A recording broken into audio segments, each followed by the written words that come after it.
Boa noite, meu nome é Nicole, eu sou membro do coletivo Clímax Brasil.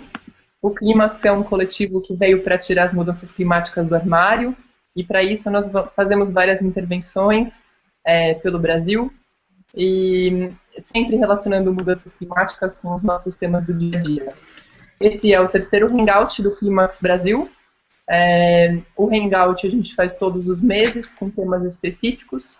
Esse mês de outubro é o mês da alimentação. Nós temos feito algumas intervenções relacionadas a esse tema e postado bastante informação na nossa página do Facebook. Hoje à noite a gente está com a Maíra, da ActionAid Brasil, a Muriel, ambientalista e militante por um mundo melhor e mais divertido, e o Guilherme Carvalho, da Sociedade Vegetariana Brasileira. A gente está aqui hoje para falar o que você alimenta quando você se alimenta. E, na verdade, a alimentação é um tema que transcorre nosso dia a dia. A gente precisa se alimentar para sobreviver, é lógico. E as nossas relações sociais, a gente sai para jantar, para almoçar, a gente senta em volta da mesa para comer. A nossa saúde tem vários impactos no nosso meio ambiente e em muitos outros aspectos que a gente vai falar hoje. Só para dar uma contextualizada sobre a alimentação, os alimentos que, por um lado, têm desperdício de 1/3 da produção mundial destinada para o consumo humano no mundo, enquanto que, do outro lado, tem mais de 840 milhões de pessoas desnutridas no mundo, sendo que em alguns países como Zâmbia, Moçambique e Tanzânia chegam a mais de 35% da população. No Brasil, são 7% da população que passa fome e muito desperdício de comida. No contexto das mudanças climáticas, que é o tema do Clímax Brasil, a agropecuária, segundo a FAO, é responsável por 30% das emissões de gases de efeito estufa, sendo que a esmagadora maioria dessa emissão vem da pecuária, ou seja, a fermentação entérica, a gestão de estrume, o estrume deixado no pasto, aplicado no solo, além dos fertilizantes sintéticos e da produção de arroz. Esses 30% dessa emissão de gases de efeito estufa, elas nem contabilizam o desmatamento da Amazônia, que só em junho cresceu 90% quando comparado com o ano passado. Então, esse é o que a produção de alimentos gera de gases de efeito estufa. Isso sem contar o que as mudanças climáticas impactam na nossa alimentação e na produção de alimentos. Então, as mudanças climáticas impactam o ciclo das chuvas, a disponibilidade de água potável, principalmente em áreas escassas, que vão ficar mais secas e mais quentes, e as enchentes e o aumento do nível do mar também vão impactar a produção de alimentos, principalmente nas áreas vulneráveis com insegurança alimentar. Então, as mudanças climáticas, como sempre, impactam as pessoas mais vulneráveis. E aí, agora, eu queria convidar a Maíra para se apresentar e falar o que você alimenta quando você se alimenta. Boa noite, eu sou Maíra, eu sou socióloga, eu sou mestre em desenvolvimento rural, eu trabalho na ActionAid Brasil, que é uma organização de combate à pobreza, que existe em mais de 50 países, né, e nós somos uma ONG brasileira, né, que temos atuação aqui. Eu trabalho com o tema de biocombustíveis, segurança alimentar, desenvolvimento rural e acesso à terra. E eu acho que eu queria um pouco fazer uma reflexão a partir dessa própria pergunta, né? Será que a gente realmente pode escolher o que a gente come? Será que a gente tem controle sobre o que a gente come? Até que ponto, né, quando a gente se alimenta, a gente sabe o que a gente está alimentando, né? Ao mesmo tempo, o que a gente está gerando. E, nesse sentido, eu acho que eu vou tentar abordar um pouquinho, assim, pelo menos para começar, né? Quais são as contradições no âmbito da produção dos alimentos, né? Quando a gente pensa em alimentação, né, a gente pensa no âmbito da produção, da distribuição dos alimentos e também do consumo, né? Então, assim, como a gente se alimenta, o que a gente alimenta, como os alimentos chegam até nós, né? São permeados por um sistema alimentar, né, que envolve determinantes dos quais muitos deles estão muito distantes de nós, alguns a gente nem tem informação, né, são invisíveis, né, e é um sistema, como você estava mencionando, fazendo a introdução, muito desigual, né, que ao mesmo tempo que produz alimentos em excesso e que existe um padrão de consumo, de produção e de estocagem que gera desperdícios, né, ao mesmo tempo tem pessoas passando fome em diversos países, né. Então, vamos pensando assim, no Brasil, né, qual o sistema, né, que a gente pensasse, qual é o nosso sistema de produção de alimentos, né? Acho que a gente vive numa grande contradição, ao mesmo tempo que o Brasil é o celeiro do mundo, né, é o maior produtor de alimentos, vende essa imagem, né, tem terras abundantes, expansão abundante, né, o agronegócio é o campeão, né, das nossas exportações, né, e põe a comida na mesa dos brasileiros, toda essa propaganda que a gente vê, né, do agronegócio. Na verdade, nosso sistema ele é baseado num sistema de monocultivo, né, orientado com um grande uso intensivo de insumos químicos, agrotóxicos, né, fertilizantes, adubo químico, né, e uma concentração de terra absurda, né. Então, são em torno, mais ou menos, aí de, sei lá, 80% das terras agricultáveis estão na mão das grandes propriedades rurais, dos grandes latifundiários e empresários do ramo do agronegócio, né, enquanto menos de 20% na mão de agricultores familiares, populações tradicionais e outros grupos, né. E, contraditoriamente, são esses grupos, os agricultores familiares, né, e outras populações, comunidades rurais, né, que são responsáveis por grande parte dos alimentos, da produção do alimento do nosso consumo interno, né. Dizem aí que os dados oficiais em torno de mais de 70% dos alimentos que a gente come, né. Então, fica esse paradoxo, assim, como é que pode, né, com tão pouca terra, produzir nossos alimentos, mas o que é isso que chega no supermercado para a gente, né. Porque nesse meio do caminho aí tem muitos intermediários, tem muitos desafios, né? A desigualdade também na produção, o agronegócio ele recebe mais de 130, esse ano, vai receber mais de 130 bilhões, né, de reais em investimentos do governo federal, enquanto a agricultura familiar vai receber em torno aí de uns 30, 40 bilhões, né? E a agricultura familiar ela está diante de uma série de desafios, né? Desde da pressão fundiária, da pressão que o agronegócio tem exercido, né, sobre as terras, né, sobre os cultivos, o próprio isolamento das comunidades no meio do contexto do agronegócio, né, pulverização por agrotóxicos, né, assoreamento de rios, uma série de dificuldades, além da invisibilidade para grande parte da sociedade brasileira, né, que não reconhece os agricultores familiares como os produtores, né, do nosso feijão, né, da nossa mandioca, né, e de vários outros produtos.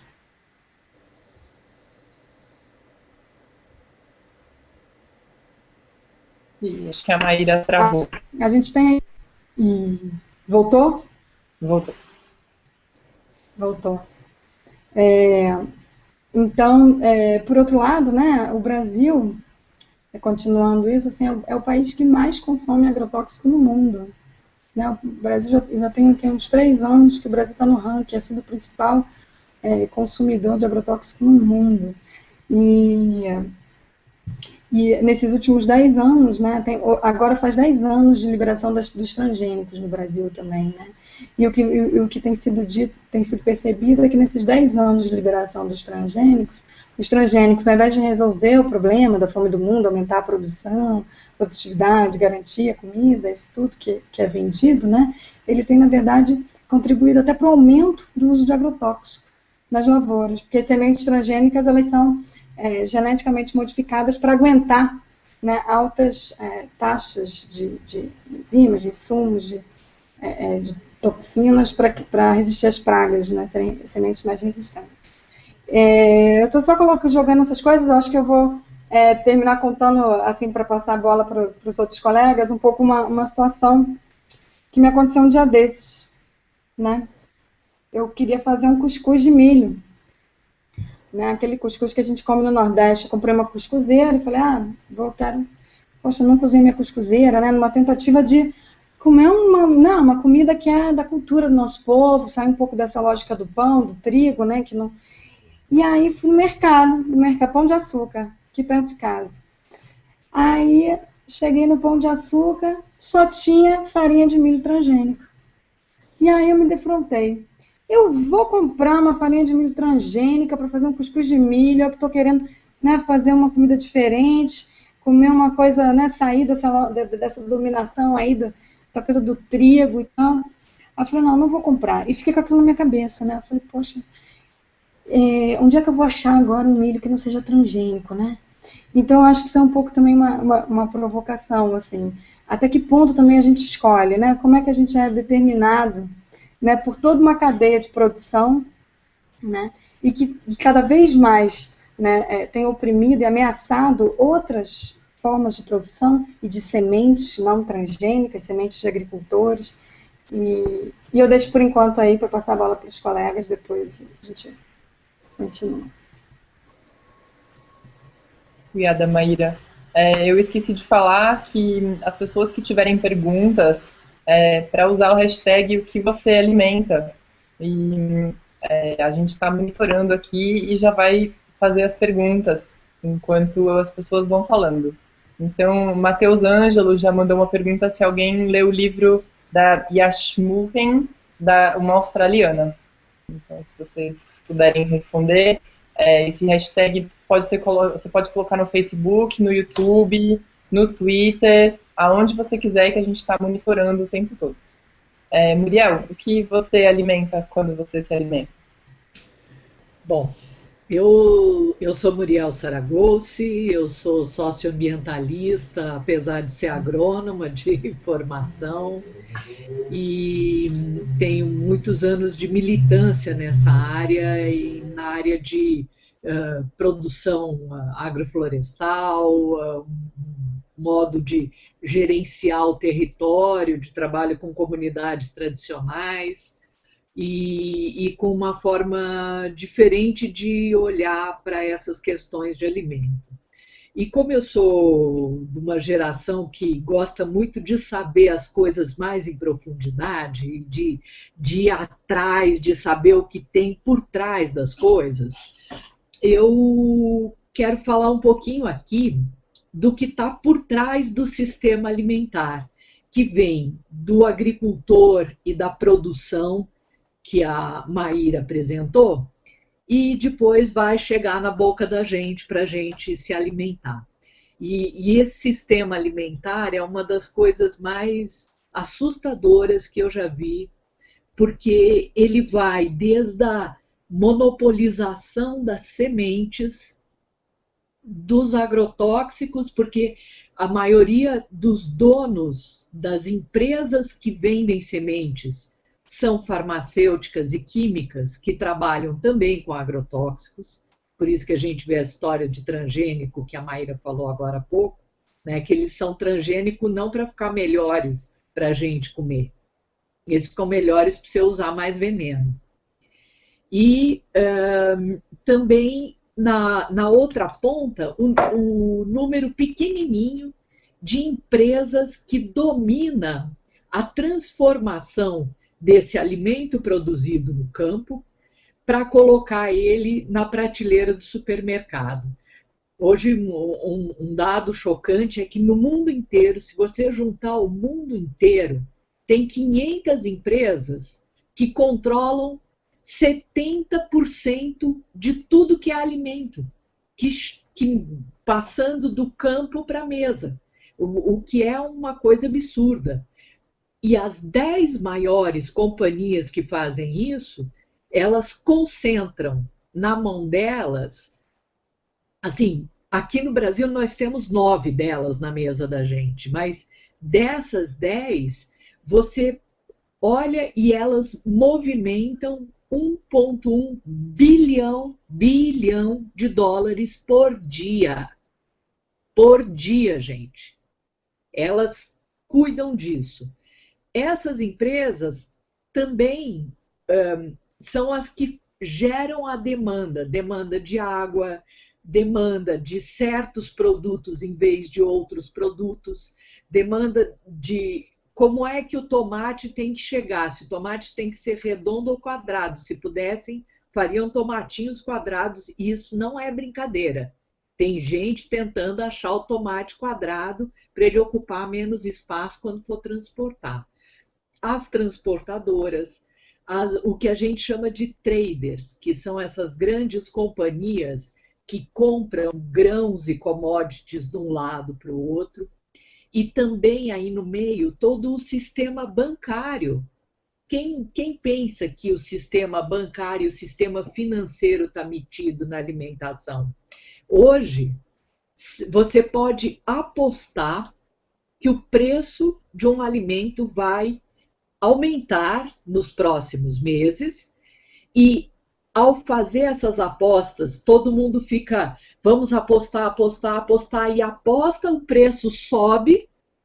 Ninguém se toca que essa aposta no mundo financeiro teórico das bolsas de valor mata pessoas de fome. Gente de verdade, carne e osso, morre porque o preço subiu. Porque tem gente para quem um aumento de 20 centavos é capaz de fazer com que ele não possa mais ter acesso a um tipo de alimento.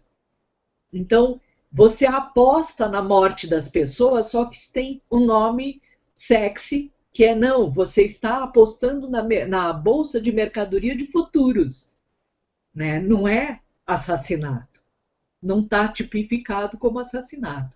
E a terceira coisa que eu acho que está por trás de tudo isso é também toda essa concentração na questão da publicidade, que leva você a comer um certo tipo de comida, porque isso é que é bacana. Isso que faz de você uma pessoa legal, uma pessoa na moda, uma pessoa que sabe o que faz, que sabe o que bebe, que é bonita, saudável. Hoje não pode mais fazer propaganda de cigarro. Aí o pessoal faz propaganda de porcaria. Você comer porcaria. Garantido 100% porcaria. Né? Pega esses suquinhos que vem no pacotinho, ele é 90% açúcar, 9% porcarias e 1% suco. E te vendem isso. Então, esse por trás das coisas que a gente precisa também estar olhando antes de falar o que o nosso amigo Guilherme vai falar, que é a parte do consumo. Obrigada, Muriel. Bom, eu queria só ler alguns comentários aqui que as pessoas têm feito. O Matheus Ângelo disse que na cidade natal dele tem agricultores comprando algumas hortaliças com o pai dele, porque o agrotóxico usado na cana-de-açúcar não deixa as hortaliças nascerem. A Priscila Scudi disse que atualmente não se acha mais amido de milho que não é transgênico e é uma pena tirarem a opção do consumidor. E o Rafael perguntou o que vocês acham do projeto de lei 268/2007 que está rolando no Congresso, que vai permitir a produção e comercialização das sementes Terminator. Então agora eu passo a bola para o Guilherme. Guilherme, o que você alimenta quando você se alimenta?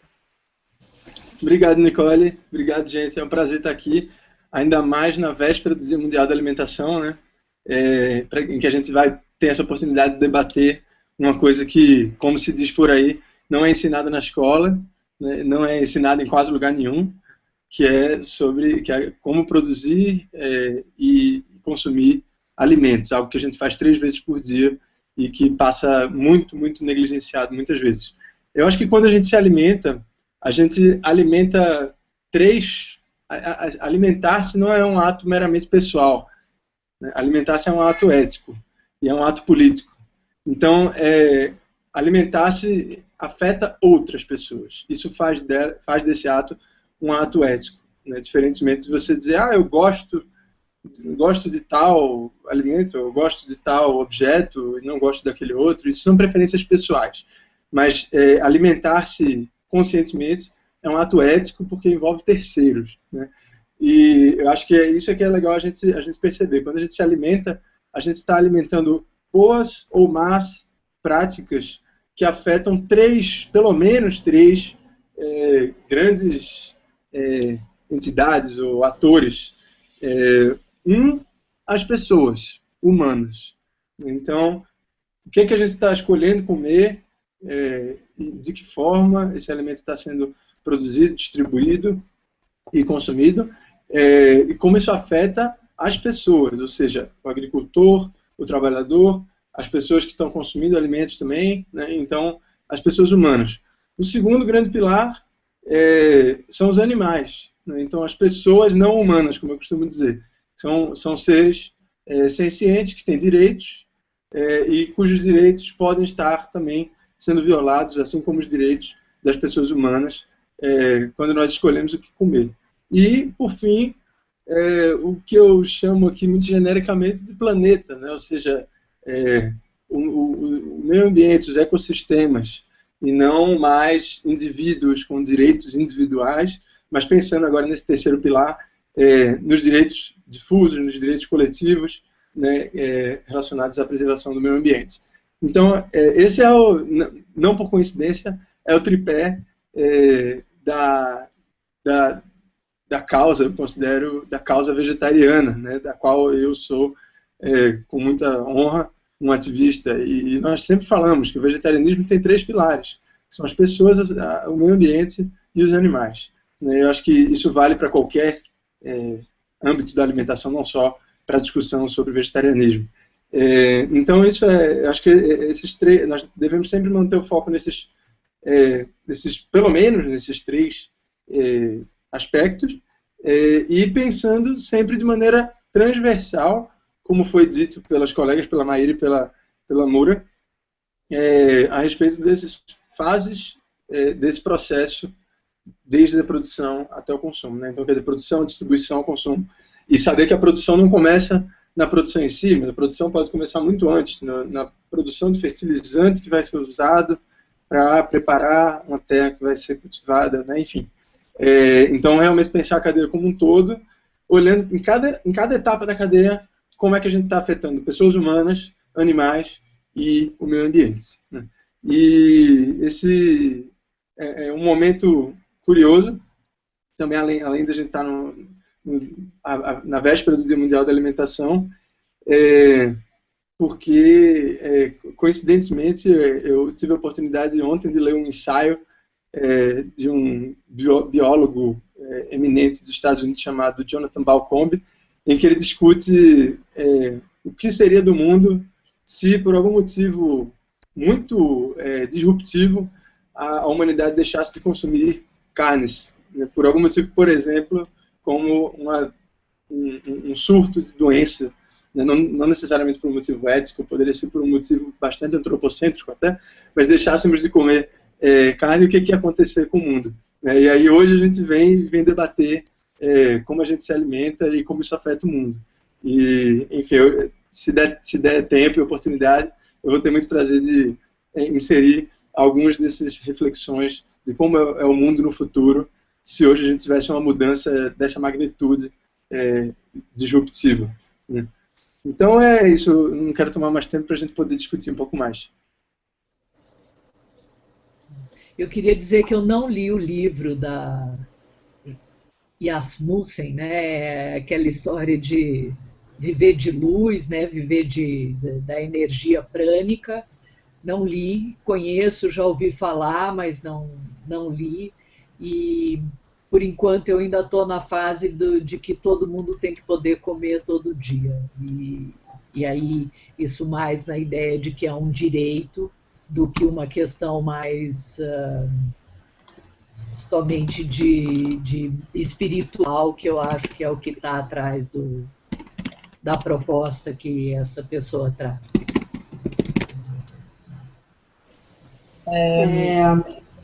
Antes de entrar nos próximos comentários, eu queria só fazer ler um comentário do Matheus Ângelo. Não leia o rótulo desses sucos. Outro dia descobri que o meu tinha cola de correio, ou seja, goma arábica. O Leandro Lima falou que ele sinceramente é novo nessas páginas, mas ele se impressionou com a lógica aplicada sobre a aposta em bolsa de valores. E aí eu queria passar para a Maíra falar um pouquinho sobre o projeto de lei do Terminator. Então, eu acabei de colocar o link aí da petição, né, que está rolando online, contra esse projeto de lei, né? Esse projeto de lei do Terminator, ele visa flexibilizar, né, é o projeto 268, 2007, ele está tramitando na Câmara, e já foi aprovado em várias instâncias. Ele permite um tipo de tecnologia, né, flexibilizar a utilização e o uso de um tipo de tecnologia transgênica, né, que se chama de Terminator. O que é o Terminator, né? Eu não sou agrônoma, mas de uma maneira assim, meu entendimento, né? O Terminator é uma semente que depois que ela dá o fruto, que ela germina e dá o fruto, ela fica estéril, né? E essa semente, esse tipo de tecnologia, né, foi proibido por um acordo internacional do qual o Brasil é signatário. E quais são os riscos disso, né? Se esse tipo de semente começar a ser produzida, né, em larga escala e tal, tem um risco enorme de contaminação de sementes não transgênicas, sementes tradicionais, sementes de produtos, né, culturas, alimentos que são essenciais para a nossa alimentação, fazem parte da nossa cultura, da diversidade de culturas, né, que a gente tem aqui no Brasil e no mundo, claro, mas falando dessa aprovação aqui no Brasil, né. Então, esse projeto de lei ele apresenta um risco para a nossa biodiversidade, né, para a diversidade, vamos dizer assim, genética, né, para os nossos recursos, né, e tem tudo a ver também com uma discussão que eu acho que a gente daqui a pouco pode entrar um pouco, né, da relação com as mudanças climáticas, né, porque o debate que a gente faz muito, né, que as organizações que trabalham com os agricultores familiares, né, que trabalham na defesa da segurança alimentar e da soberania alimentar, né, que é a importância do resgate das sementes, tanto do resgate, da conservação, né, da estocagem de sementes, alguns chamam de crioulas, né, sementes tradicionais, sementes que foram experimentos e frutos de geração de agricultores, sementes que são adaptadas, por exemplo, no clima seco do Nordeste, né, a gente está vivendo a pior seca dos últimos 40, 50 anos no Brasil, né? Então, essas sementes que são adaptadas àquela realidade, que fazem parte daquela cultura, que são patrimônio, né, da nossa sociedade. Então, a gente está perdendo, né, com os transgênicos, a gente está perdendo essa biodiversidade, né, essa diversidade de recursos e, ao mesmo tempo, a nossa capacidade, né, num contexto de mudanças climáticas, de desenvolver a capacidade de adaptação, né, a uma mudança de clima brusca, né? Então, esse processo de homogeneização das sementes, das variedades de alimentos, né? Assim como o risco de contaminação dessas sementes sobre as outras, né? É um problema seríssimo que não diz só a respeito dos agricultores, não. É uma questão que diz respeito a todos nós, porque a semente ela é a essência da agricultura, né? E eu queria dialogar outras coisas também, mas eu acho que a gente pode rodar mais um pouquinho, né? Eu coloquei o link, eu não sei se dá para todo mundo ver, da petição, eu imagino que esteja, né? Vou passar a bola, depois eu falo mais. Se queria falar da cana-de-açúcar e do agrotóxico, eu falo depois. Vamos lá. Eu queria falar um pouquinho, pegar o gancho desse Terminator para explicar um pouco como é que ele está relacionado com todo esse sistema que eu falei atrás. O Terminator, ele é um gene que está dentro da semente e que impede a semente de produzir novas sementes viáveis. Quer dizer que você não pode pegar uma semente de um trigo que seja utilizando o Terminator e plantar e ter trigo. Você vai plantar e não vai ter nada. Para que faz isso? Para garantir direito de propriedade sobre a vida. As pessoas, assim, pensam que é só um negócio de garantir um royalty, não sei o quê. Isso é um marcador de um sistema que se apropria da diversidade genética do planeta. O ser humano vem fazendo melhoramento genético desde que começou a fazer agricultura. Não é uma história nova, é uma história que tem pelo menos 10 mil anos. A partir da agricultura, assim, o milho ancestral é aquele milhozinho que agora vem em latinhas. Aquilo é o milho ancestral. O milho deste tamanho grande, todo cheio de dentes, assim, é um milho melhorado. E ele foi melhorado durante séculos pelos indígenas, né? pelos povos que habitavam as Américas e que achavam mais fácil e mais rápido colher uma espiga maior. Hoje a gente está chegando ao absurdo de ter espigas tão grandes que a própria planta de milho não aguenta o peso da espiga. E qualquer ventinho, a planta cai. E aí começa essa corrida de você marca o que você melhorou, se apropria disso e impede os outros de ter o benefício daquilo que não é só aquele engenho, aquele melhoramento, mas que são séculos de melhoramento que foram feitos pelas comunidades de agricultores ao longo de toda uma cultura em torno do milho, em torno do trigo, em torno de todos os grãos que alimentam a humanidade há séculos. E mais grave do que isso, esse sistema, ele vem acoplado com o que a gente falou de toda essa propaganda em cima das pessoas, para que elas comam só certas coisas. Por quê? Porque só existe interesse comercial em cima de poucas espécies.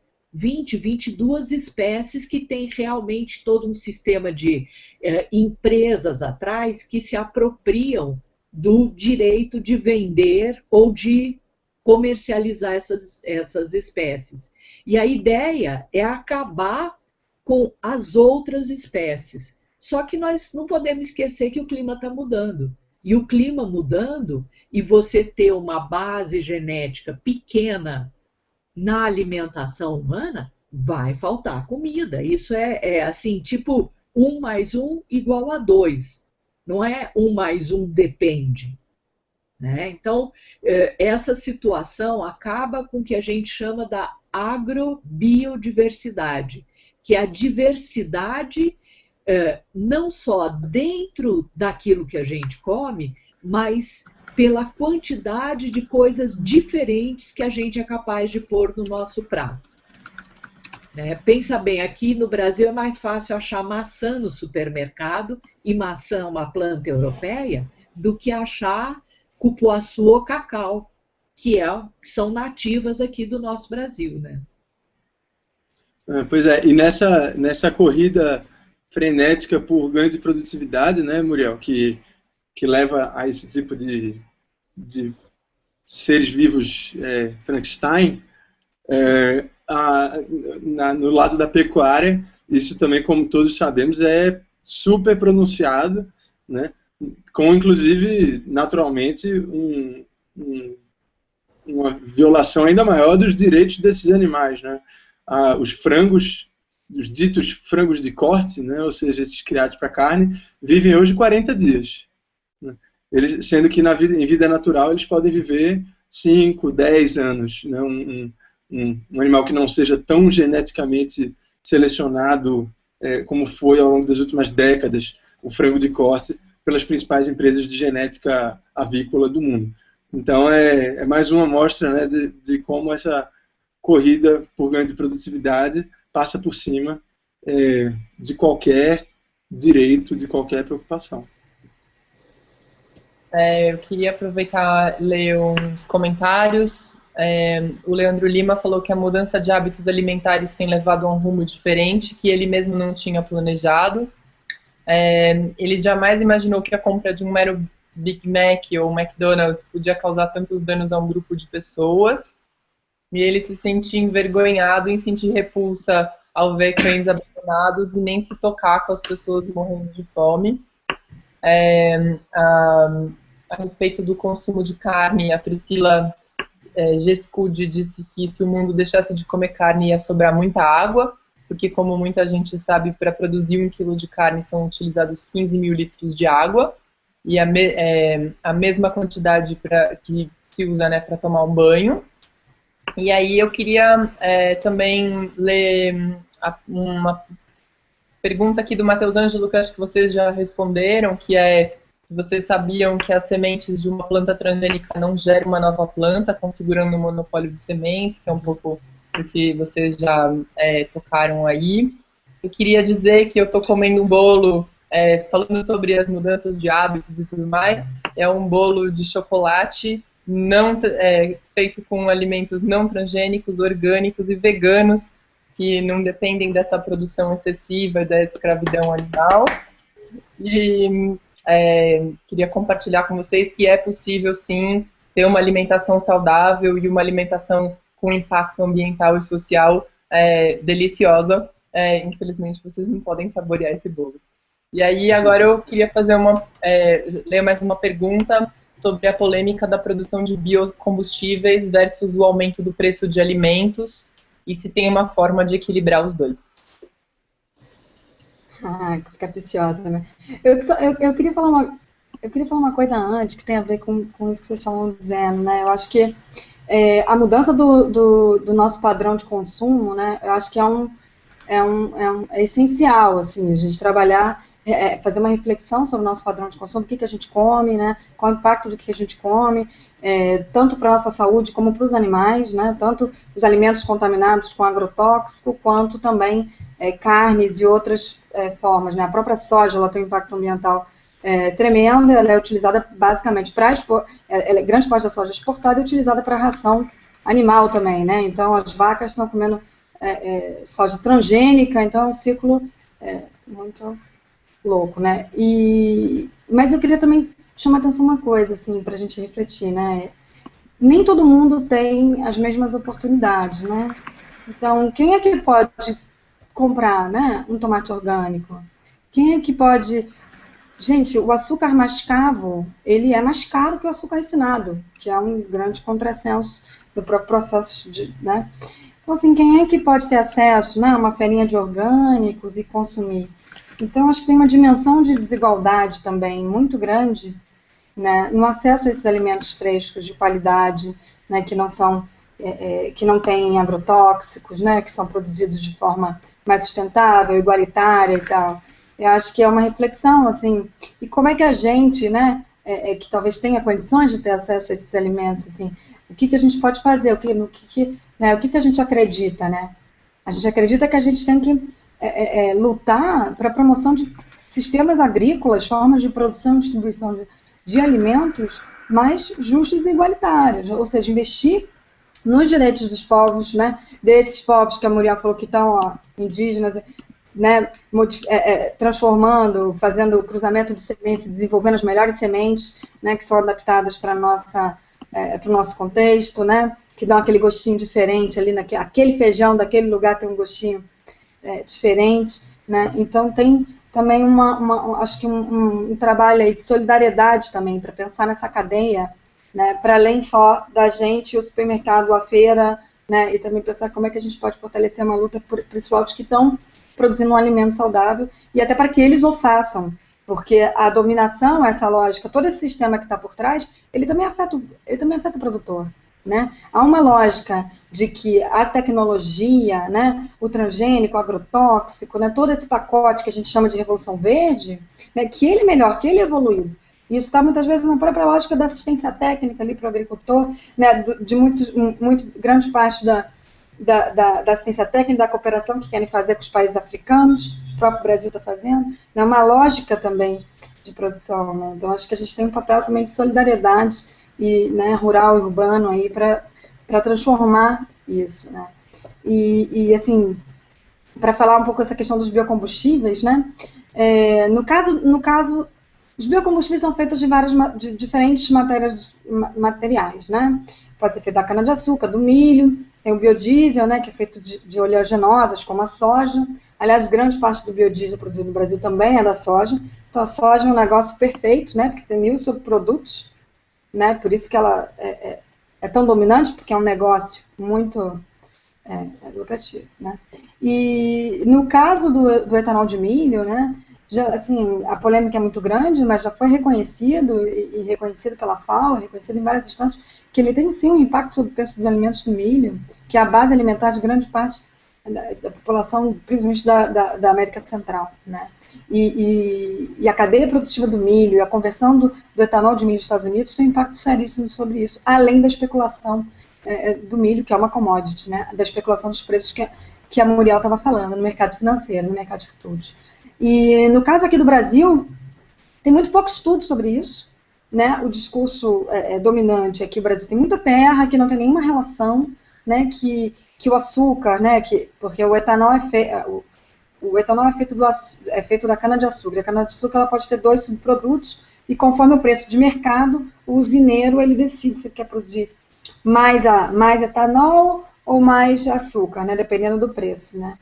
Então, no Brasil tem, em relação ao biodiesel também, praticamente não existem estudos que dizem se o biodiesel da soja não está impactando, né?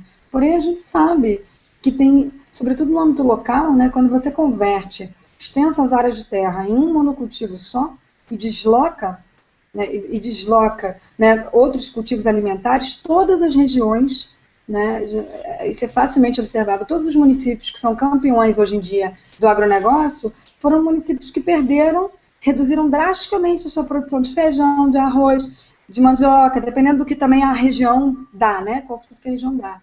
Então, esses alimentos vêm de mais longe, né, são mais caros, dependem de todo um sistema de transporte, são de pior qualidade, né. Então, isso tem um impacto no local, sem dúvida, né, na capacidade de pequenos produtores locais produzirem um alimento saudável. Então, isso é um dos aspectos, né, embora não haja poucas pesquisas contundentes e haja um argumento muito forte do agronegócio, né, de que aqui no Brasil não desmata, não compete com os alimentos, não tem nada disso, que é o discurso dominante aqui, né? Eu acho que a Muriel tem muita coisa para falar sobre isso, né, Muriel? mas inclusive sobre a pergunta que foi feita aí sobre biocombustíveis, né, que também foi tocada aí. Mas acho que é sempre bom a gente ter em mente que as terras agrícolas elas são basicamente cultivadas para produzir alimentos vegetais para consumo humano direto, alimentos vegetais que viram ração e biocombustíveis, essencialmente, né? Pecuária. Então, exato. Perdão, isso, exato. E pecuária em si, que junta-se com os alimentos os alimentos vegetais que são produzidos para ração animal.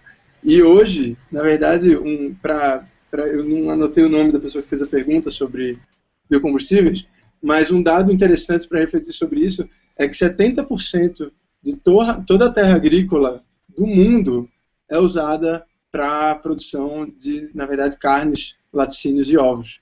Então, os 30% restantes da terra agrícola são usados para todo o resto, incluindo aí alimentação humana direta e biocombustíveis. Biocombustíveis, com certeza, têm um papel importante, mas definitivamente, em termos numéricos, o que mais preocupa é o tanto de área que é usada ineficientemente para produzir alimentos animais, de origem animal. Eu queria fazer 2 comentários, assim, um mais sobre a questão positiva, que é a questão do preço dos produtos agroecológicos. E aí tem um pouquinho uma diferença entre o que é orgânico, o que é agroecológico e como é que isso é certificado ou não. Mas eu recomendo às pessoas assistirem um vídeo de 1 minuto e meio que está no YouTube, na internet, que chama Os 3 mitos sobre orgânicos e agroecologia. É feito pela Associação Nacional de Agroecologia e pela campanha Cresça. E esse vídeo mostra que o produto orgânico e agroecológico, ele não é mais caro. São dados do IDEC.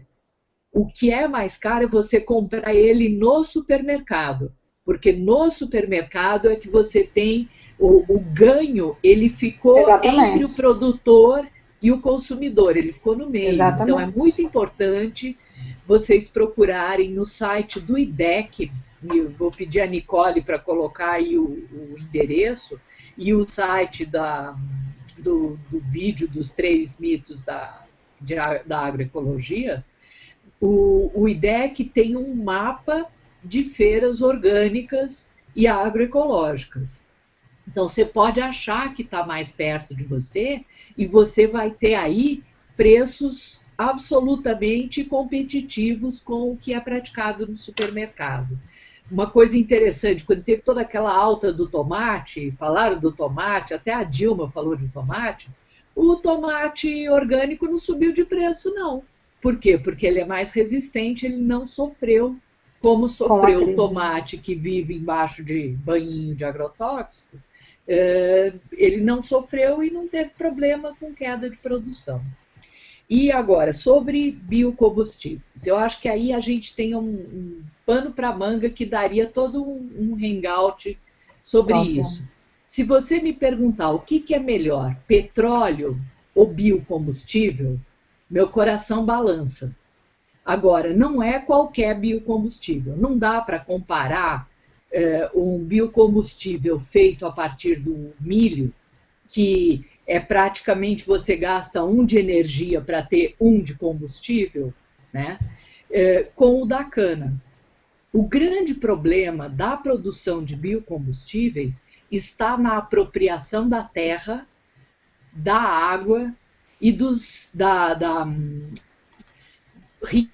solo. Não é o problema do biocombustível em si.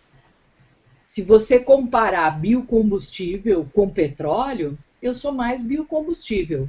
Acho que ele polui menos, eu acho que ele tem o valor de ser renovável. No entanto, ele tem que ser feito dentro de regras muito estritas. Ele não pode tirar o lugar da produção de alimentos, ele não pode competir pela terra, pela posse da terra com a agricultura familiar, porque a cana, que é o biocombustível aqui do Brasil, que é mais competitivo do ponto de vista de produção de energia, ela está competindo, né? Apesar de estar bastante consolidada em certas áreas, ela está invadindo outras. E aí eu queria trazer mais um elemento, que é o conhecimento tradicional. Vocês sabiam que tem mais babaçu do que soja no Brasil? E que o babaçu, que é manejado por um grupo de mais de 400 mil mulheres quebradeiras de coco babaçu, que manejam esse babaçu natural do Brasil, que poderia estar produzindo biocombustível sem derrubar meia hectare de nada de terra, se elas tivessem o direito de acesso aos babaçuais, o direito à terra, nós teríamos um biocombustível totalmente brasileiro, que não derruba nada, que é de manejo da vegetação natural da terra, que é socialmente correto e que pode produzir combustível de foguete de avião. Assim, é uma coisa que você fica se perguntando, mas por que o Brasil não investe mais naquilo que é uma tecnologia social, que é uma tecnologia que protege a nossa biodiversidade, que protege as nossas terras e os conhecimentos que já estão aqui no país. Estou indignada, estou aqui derrubando o copo. Toda vez que eu falo nisso, eu fico indignada. Então, eu acho que a equação do biocombustível está mal colocada, né? E a gente precisaria recolocar ela para conseguir fazer uma coisa um pouquinho mais interessante do ponto de vista natural, social e humano em termos de alimentação e de justiça social. Muito interessante, muito obrigada pelos comentários. Infelizmente a gente tem 8 minutos para terminar, mas eu queria ler todos os comentários e as perguntas, ver se a gente consegue responder todo mundo. O Matheus Ângelo falou que esse negócio de concentrar espécies colocou em extinção uma grande quantidade de espécies de maçã, e aí eu queria complementar não só maçã, mas milho e muitas outras espécies, feijão, arroz, lentilha e etc. A Priscila Gescudi perguntou quais são os laboratórios que estão investindo nas sementes Terminator, que ela entrou no site da Monsanto e diz lá que ela não investe nessa semente. Aqui no Brasil. Aqui no Brasil. O Matheus Ângelo disse que o leite está quase R$3 e o álcool combustível está menos de 2 em Santo André. E a Priscila também falou que o Brasil é um dos maiores exportadores de água virtual do mundo, grande parte por conta da pecuária. Então, eu queria... da soja. E da soja. E da soja. Queria convidar vocês para responder essas perguntas e fazer umas considerações finais aí, para a gente encerrar. Tá, posso começar? Pode, pode começar. Sem dúvida, né, Priscila? E quando os colegas complementam que a água virtual exportada pelo Brasil vai para a soja também, na verdade, estão, acho que, reforçando até, né, o argumento de que vai para a carne, né? Porque, como a gente sabe, 97% do farelo de soja produzido globalmente é usado para alimentar animais criados para consumo, né, e não para consumo humano direto. Então, definitivamente, exportar soja, exportar carne, é exportar a nossa água para produzir alimentos de origem animal. E sem dúvida, eu acho que eu queria... O Matheus Ângelo, né, comentou sobre a extinção de várias espécies. Eu estou aqui também fazendo o meu lanche em homenagem ao nosso Hangout, que é um arroz com 7 grãos, um feijão vermelho, né, não é nenhum dos feijões mais típicos que a gente está acostumado a comer em grande quantidade, e um tofu. E tentando aí também se aproveitar, no bom sentido, da diversidade de alimentos, de feijões e etc.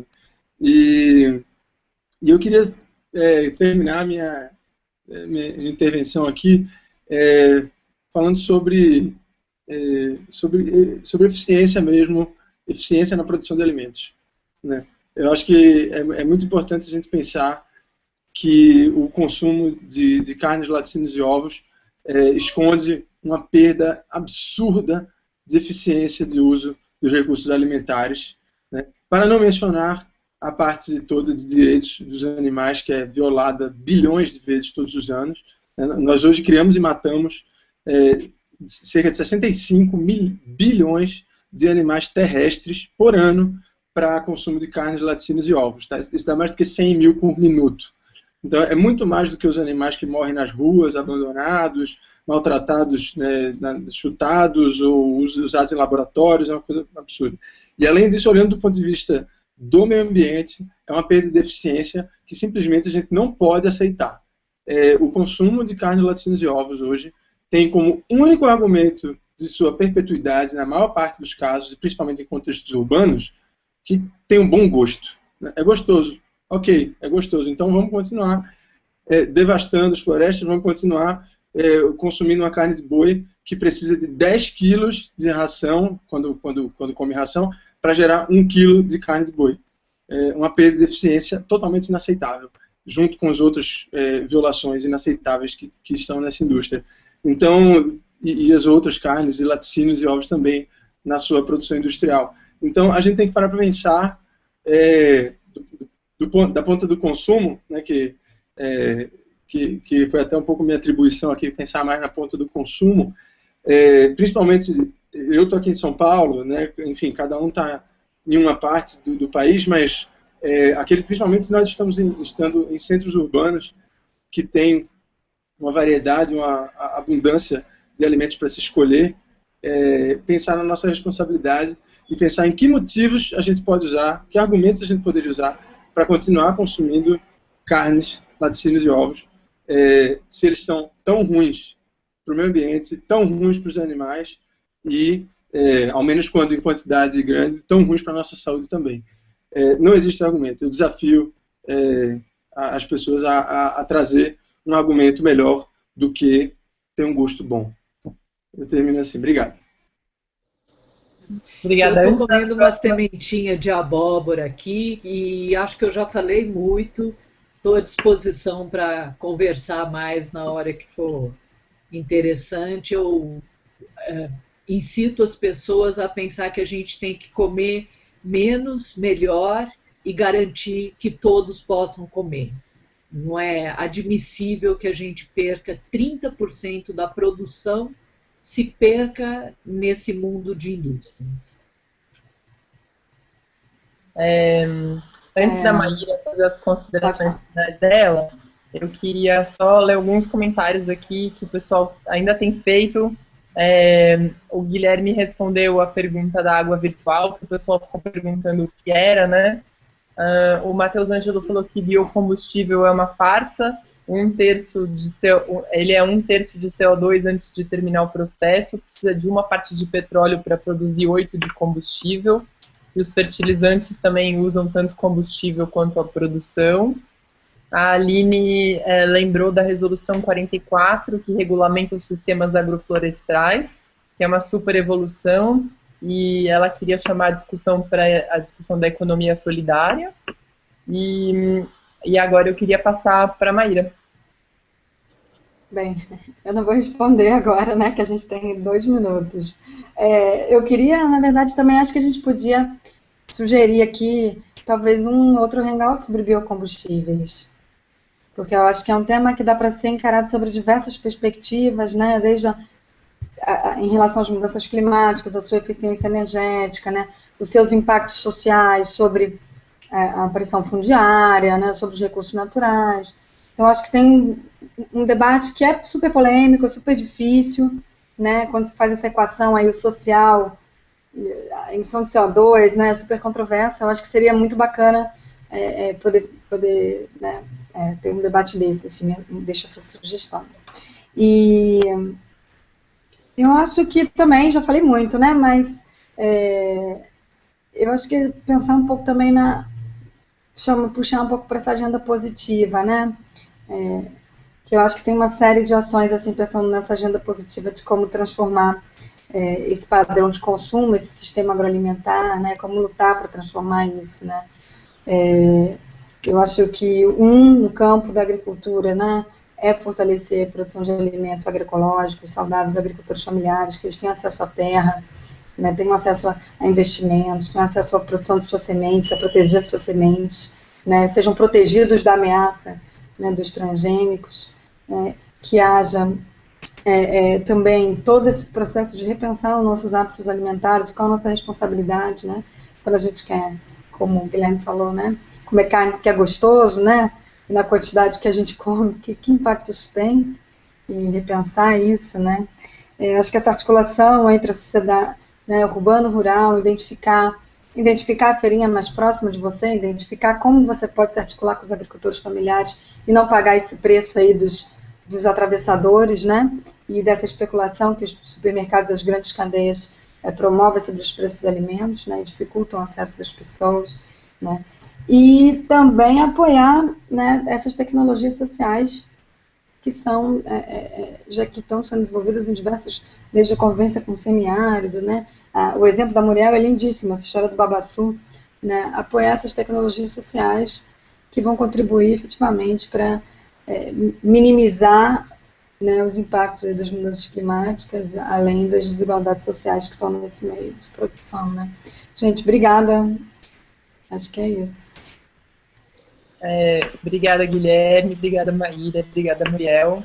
Os comentários que eu não li, mas que eu queria compartilhar com vocês é que as pessoas agradeceram muito as informações, acharam que foram muito úteis, gostaram muito do Hangout, eu também gostei bastante, tenho certeza que a ideia de fazer um Hangout sobre biocombustível é muito boa, com certeza a gente vai organizar um, e queria agradecer muito a presença de vocês, a disponibilidade, e continuem compartilhando aí as informações, o Clímax, a ideia é essa mesmo, da gente trazer as mudanças climáticas para fora do armário e trazer esses temas à tona. Então, muito obrigada, boa noite a todos, e acompanhem na página do Clímax o próximo Hangout. Obrigado. Valeu, obrigada. Até breve. Tchau, até mais. Tchau.